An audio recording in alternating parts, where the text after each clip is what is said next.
YouTube friends and family. And since today that I'm filming, it is September 1. You know what that means at the Clark house. It's time to start adding some fall, harvest, Halloween type decorations. So I thought I would start here because I need to do a little bit of measuring.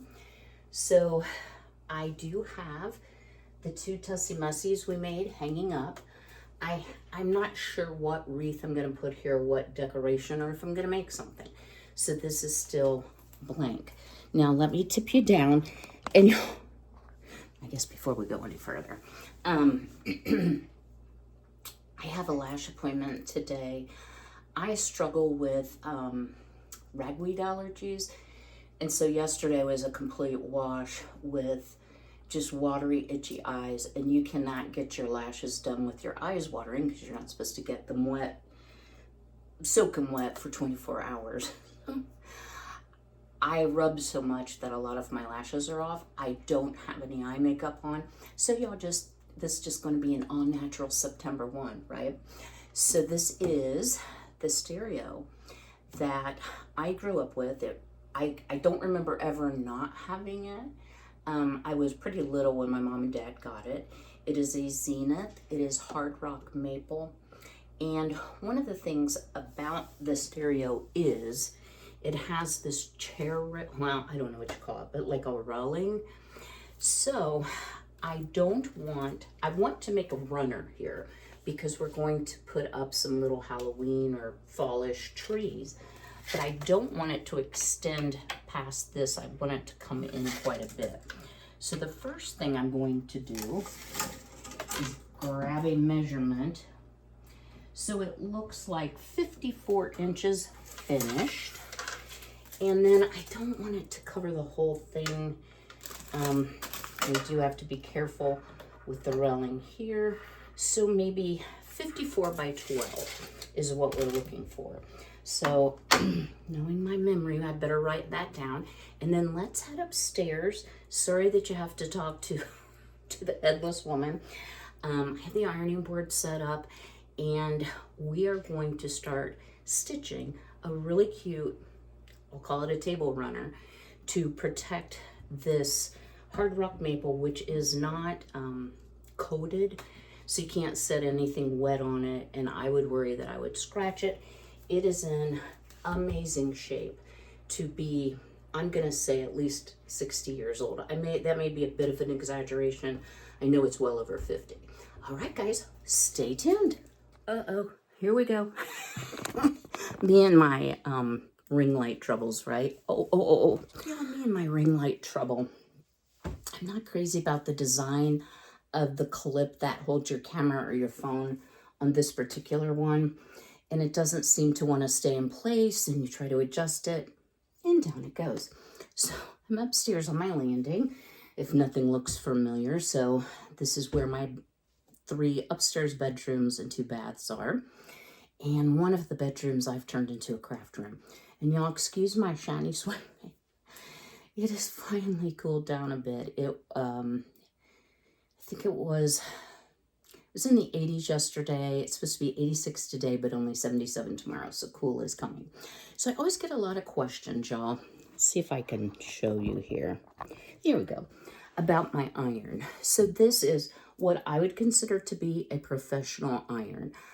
I learned about these through Miss Gay over at Apron Strings. You know, she has an apron business. So having the right iron is so important to getting a good finished sewing project. So this is called a Rowenta Perfect Steam. I will forewarn you, I can link it. It is not cheap. However, I've had mine for several years now, maybe 3, and I love it. It absolutely never lets me down. So let me just show you. It's got a clip so you don't knock it off. It has the best steam, so watch.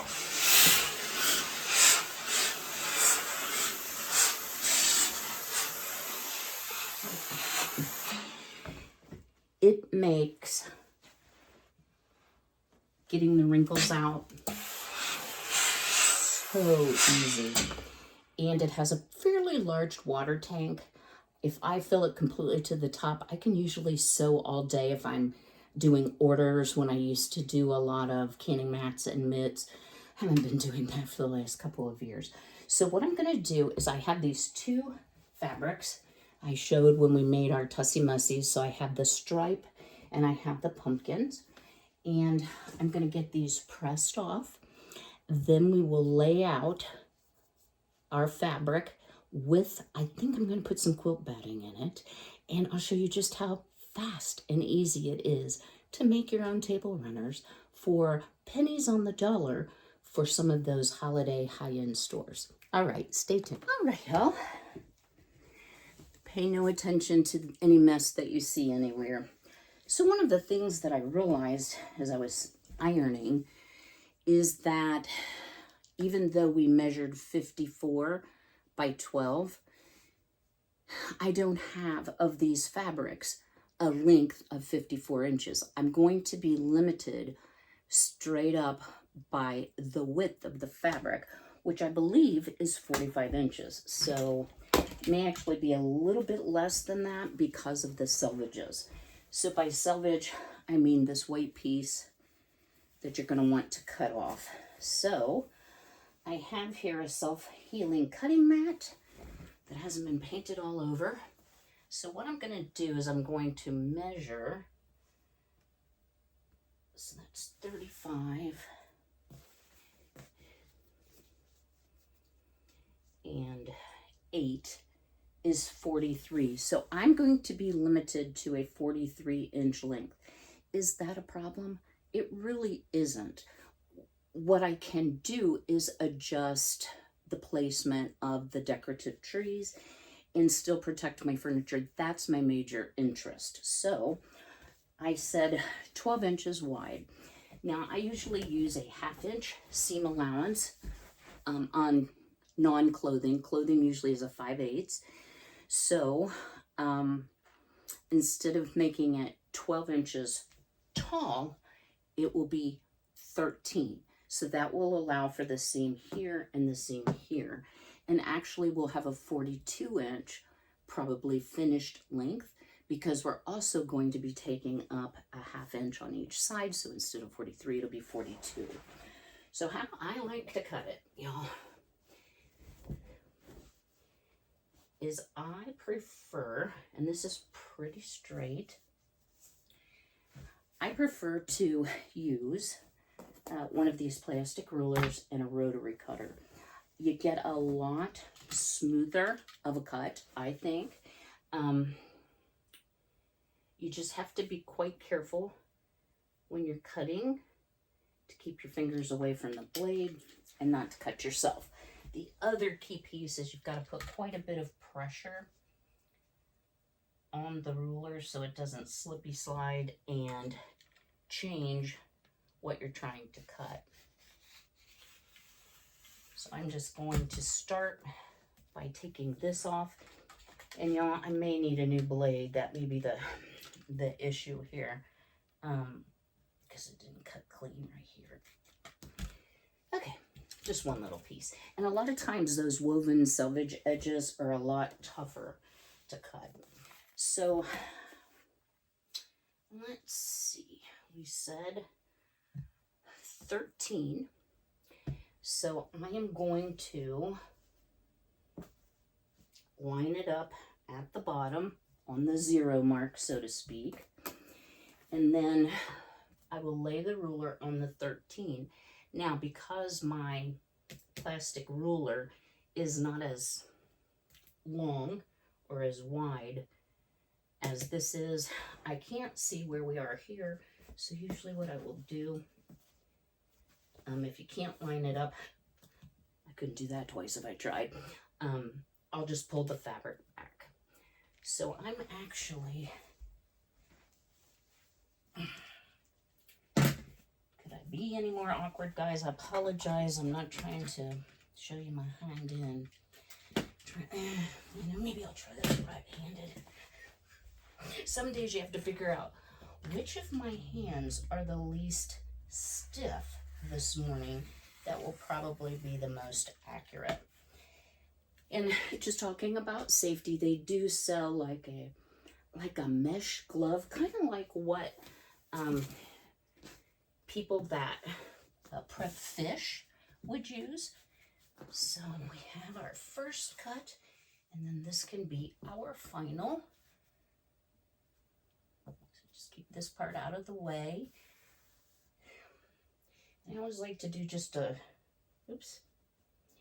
like a quickie look and make sure that I've got everything lined up.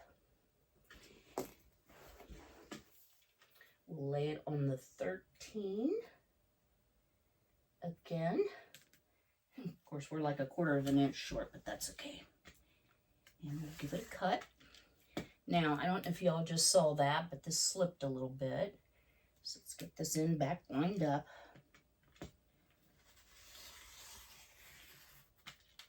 And it's kind of difficult to see here. Let's join our 2 cuts in the middle. And there you have it. Ta-da! So isn't that going to be lovely? I think it's going to be quite lovely. And you can tell, here's the bottom of a gray pumpkin. It's pretty well lined up. Now you may wonder why I didn't cut this selvage edge. On this edge, it just has some little dots. Once it's seamed in, it won't even show. Okay, so let's set this aside. And we're going to go through. Now I have lots of this left. More projects to come, I guess. These would make adorable placemats. Just about anything that you have enough fabric for. Pardon me, y'all. Oh, my hiccups have been so much better. I'm trying to pretend I'm not hiccuping. So I will spare you that process again. One thing I am kind of glad about that I was a little concerned about, when you have an obvious directional fabric, like a stripe or even a diagonal, you really want to make sure you're cutting it straight. Otherwise, in your finished product, everything will be twisted. I was worried about having the stripes run long ways. It's a little tougher not to pull or stretch the fabric as we sew everything together. In a long strip, we don't want our stripes to be wavy lines. All right, guys, I'm going to cut that out, and then I will bring it back and we'll talk about am I going to put some quilt batting in, why I would, why I wouldn't. I hope you'll stay tuned. All right, y'all. So what I've done here is I've put the pretty sides or the right sides together, because that is how my sewing machine went to sleep. That's how we'll be sewing it. Now the decision comes, do I just want this to be a thin protective cloth, or do I want to add some quilt batting? Now, good grief. Must have been on the floor. Frankie loves to play with that crinkly paper and he drags it all over the house. Always blame the cat, y'all. I think this should be wide enough.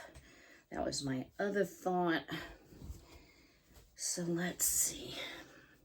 Oh, yeah. Now, when you are making a quilted or a lined, if you want to call it, piece, you don't want your batting to be, or I don't, caught up in the seam. Why not? Well, it isn't going to hurt anything, number one, but it adds so much bulk. So I will cut this 12 inches by, and I think we decided this was 43. And I'll find the best place to start. So this, I wasn't sure if this was really narrow. You could also use the heat resistant batting inside. It's very pricey. So the quilt batting, 100% cotton, it's unbleached, it's a natural color. It's not going to show through the fabric. It's going to be just a perfect option. So because it's so wrinkled, I'm going to set our 2 pieces of fabric aside, and then I'm going to iron off from the end I'm going to cut. Y'all, the more pressing or ironing that you do, the better your project will come out. Take it from Mrs. DeLuca, my 7th grade home ec teacher, who I did not like. She was kind of bossy. She's probably no longer with us. It's been so many years ago, but at any rate. So I'm going to get busy cutting it out. Now, one of the reasons I put the right sides together before we started on this, sometimes you'll buy a 40, it'll say 44, 45 inch width of fabric, and you'll cut two of them and one of them is an inch longer than the other. I got to hand it to Walmart. These are the same size, so that's good. The other reason I like to go ahead and put the right sides together is, let me tell you how many times, yeah, I've done it so many times, I've stuck the batting in between, and that's not what, in between the two right sides. So then when you turn it, you've got a batting side and a right side. So this just helps me remember. So let me get this cut and I'll lay it out. We'll get some pins here. I can't reach them. And we'll get things pinned together. I'll show you how to sew it. We'll flip it, finish it, and it'll be that simple, y'all, that I've put off forever. I need to go get the girly girls up. They've been fed and watered, but they have not been happy with the heat. I've felt really bad for them. They love their frozen corn, and they don't like to be sprayed. So they've done fine. They're sleeping in a little bit this morning. They're like, it's Sunday, Mom. And normally I would not be having an appointment on Sunday. Things just happen to work out that way for this week. All right, guys, off we go to the ironing board. All right, y'all. So I have cut out the batting. And in case you're wondering like how I buy it, there's two ways I've seen it sold in my area in Ohio. One is, by the yardage, which is going to limit you on width to generally 58 to 60 inches. Or sometimes, and I have Joann Fabrics near me, you can buy the package for a queen size, full size, king size, twin size quilt, as if you were making it. Usually I find with the coupons that are available, that's the most economic way for me to purchase it. I usually try to get the queen size because it gives you tons of width if you need to make something really long. And you get a better discount on a package rather than by the yardage. Just my observations. Okay, guys. One thing to know about the cotton quilt batting. It grabs and it pulls. So you may notice, this is not 1 gazillion% even on the edges. It's okay. You want it as even as you can get it, but once you lay that quilt batting down, it can be kind of hard to adjust. So try to get everything even before you put the quilt batting down. Now, just for sake of the sewing part and so that things don't slip while I'm trying to get this pinned and lined up, first thing I'm going to do is just throw some pins down the middle. I prefer, oh, what happened to that pin? Wah, wah, wah. Can y'all see that? It looks like a L. I prefer glass head pins, so, not to always talk about my limitations, but if I can share something that might be helpful for you all, it's a lot easier to grab a glass head pin than it is a pin with no real head on it. Okay, so we've got that finished. And now what I'm going to do is I'm just going to place some pins all the way around and clean this up, pull my chair over, aim you down at the sewing machine, show you how to seam this up. It's very, very simple. Before we do that, let me just share one thing with you. I don't know if this will adjust. Oh yeah, it did. I'm notorious for accidentally sewing all the way around and then you can't turn it and having to rip it out. So I usually keep a couple teal color pins. That's why I was sad I lost one. And I will put them in as a marker to remind me, stop here. My brain knows that. All right, guys, I'm going to pin this up. I'll bring you back at the sewing machine. All right, y'all. So I'm sitting here at my Husqvarna Viking Designer Epic 2. I'm a huge fan of Husqvarna sewing machines. This is the third I've had. This is a very fancy schmancy sewing machine that does all types of embroidery.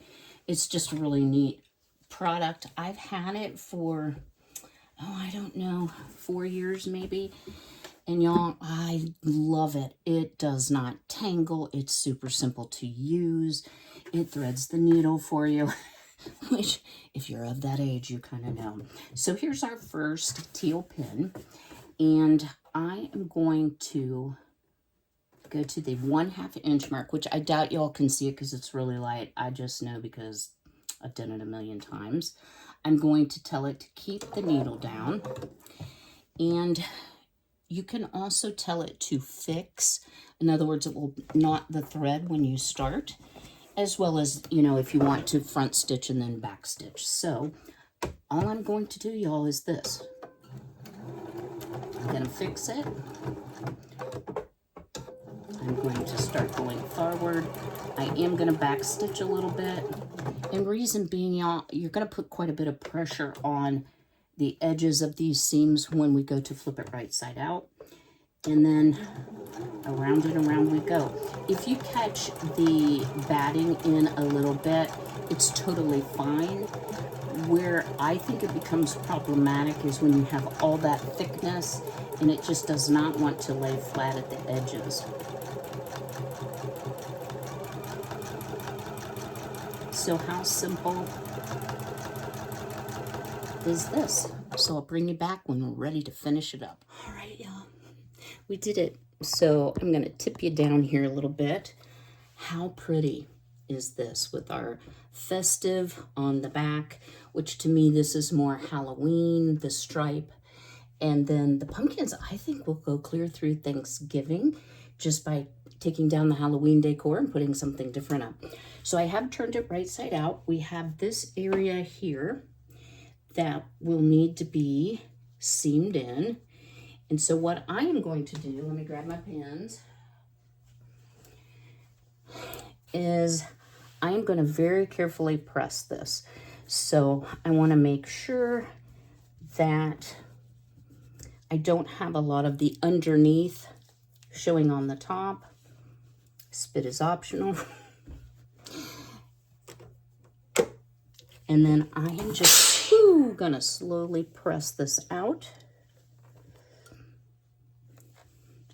in small sections, like yay. And then for me to finish this up, this got a little bit of a twist to it. I am going to top stitch it about 1/2 inch in, catching these edges that will pin once we get them pressed nicely. You know, kind of as a top stitching, and it will help your project. And we didn't really anchor down the batting, so it will keep it from wadding up when you wash it, and it will anchor it down at the edge because the edge of the batting is now right at the seam line. So let me get this pressed and edge stitched, and then the fun begins. We'll take it downstairs. Y'all, I don't know why I lick my fingers. It's probably not the best habit in the world. But it does help. I'm sure there's a product or sticky fingers you could use instead. So I'm going to continue to press. I'll top stitch and I'll bring you back. All right, y'all. Are you ready for the big reveal? So I did stitch this along the edge, and I am thrilled with how this came out.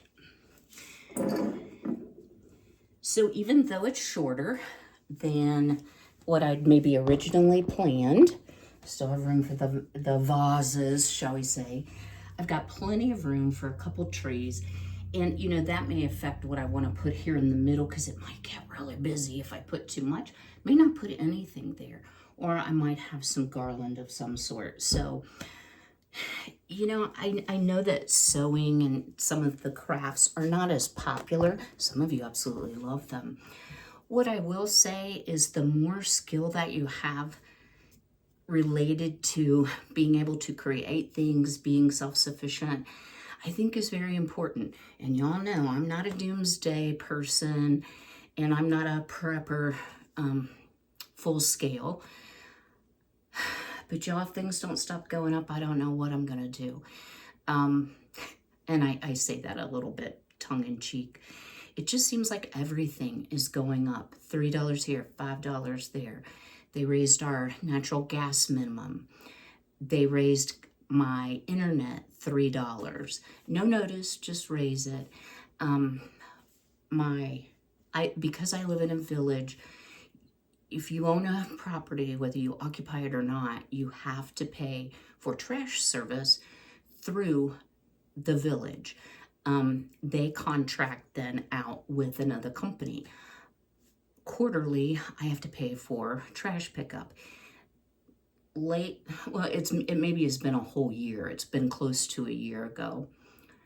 They did an increase from $80 to $120. Guys, I'm sorry, that's absolutely ridiculous. And because that's the rule of living in the village, I don't have an option of doing it any less expensive. And because I own my property, I'm required to have the village contracted trash service. So, pinch your pennies while you can. I've got some, I said I'm not going to share my full budget, but I've got some ideas. I've been watching a channel. She will not know who I am. The channel is called Raising Wildflowers. It's a younger gal and her husband, and I forget how many children they have, to be honest with you. She's got a little toddler now, too. And they lived in Florida for a long time, debt-free, and they decided they wanted to homestead, so they are living in a camper on 7 acres off grid.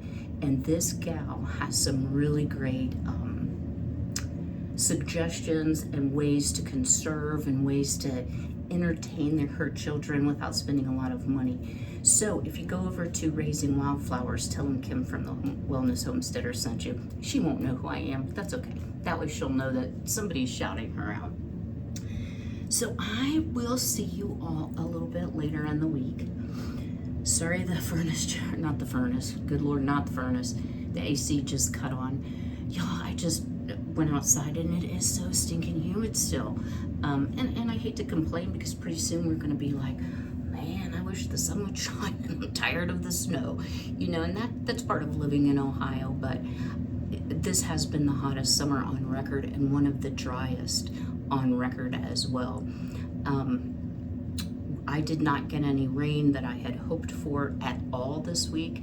I had my lawn service skip me because it's just brown sticks out there, right? So at least that saved me $38, right?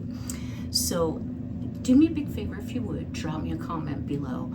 What do you think about how easy it is to make your own table runner? You could do the same principle making placemats. You could actually quilt this with the quilt batting in there. You could do swirls or circles or stripes or diagonals. There's so many things.